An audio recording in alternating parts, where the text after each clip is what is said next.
Sa pagpapadala ng Filipino household service workers sa Kingdom of Saudi Arabia, malapit na pong tanggalin ng gobyerno. Ayon kay Labor Attaché Vicente Cabe ng Philippine Overseas Labor Office sa Jeddah, posibleng magsimula na ngayong buwan ang pagproseso ng mga kontrata. Pansamantala itong ipinatigil ng pamahalaan ng Saudi matapos tutulan nito ang hinihinging requirements ng ating pamahalaan, kabilang na ang $400 na minimum salary. Nagkaroon na raw ng kasunduan ng dalawang pamahalaan at hinihintay na lang aprubahan. Ikinatuwa naman ng grupong migrante sa Saudi ang balita, pero dapat daw siguruhin ng pamahalaan na mapoproteksyonan ang karapatan ng mga manggagawa.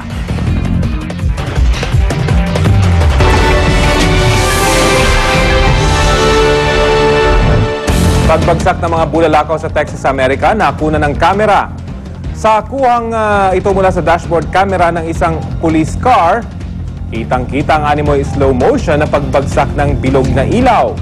Kinumpirma naman ng Federal Aviation na mga meteor nga ang nakita ng mga residente. Sa sobrang liwanag ng ilaw, nakita pa ito sa mga katabing state ng Texas.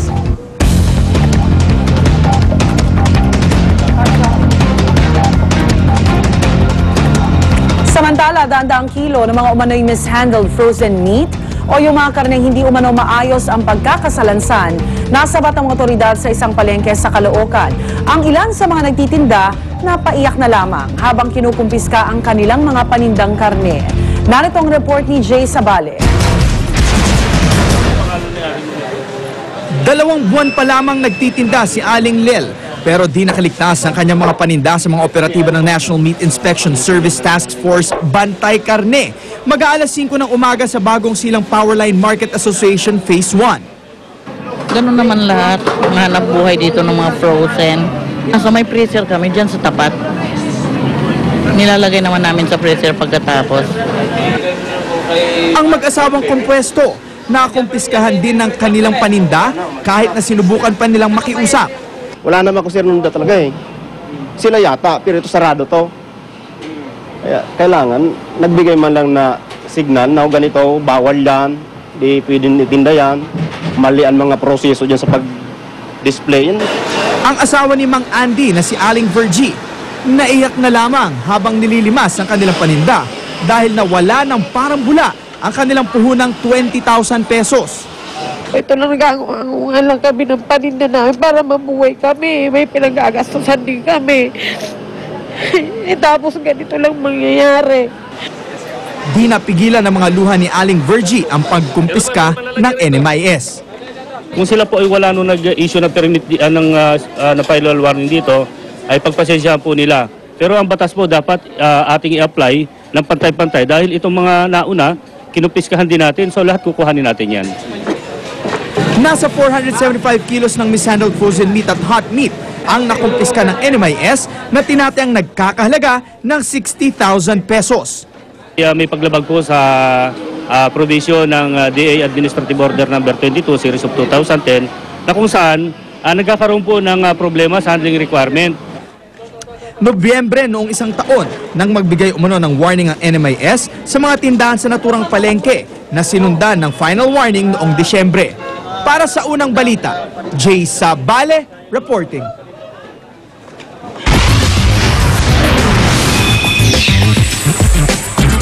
Ngayong weekend sa Santa Mesa, Maynila naman magsushooting ang Hollywood film na The Bourne Legacy. Isasara ng MMDA ang RM Boulevard westbound mula Araneta Avenue papuntang Pureza Street ngayong February 4, 5, and 11. Asahan daw ang mabigat na daloy ng trapiko sa mga kalapit na lugar. Ang Bourne Legacy ay pinagbibidahan nina Jeremy Renner and Rachel Weisz. Bahagi ito ng Hollywood spy film na Bourne series.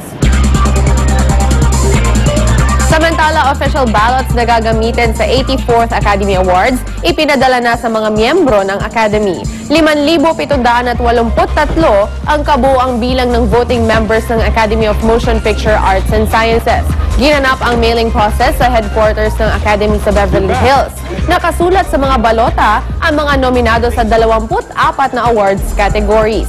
Pagkatapos mabilang ang mga boto, ilalagay ang mga pangalan ng mga mananalo sa mga selyadong envelope na siyang bubuksan at iaanunsyo sa prestigyosong Oscars Awards Night sa February 26.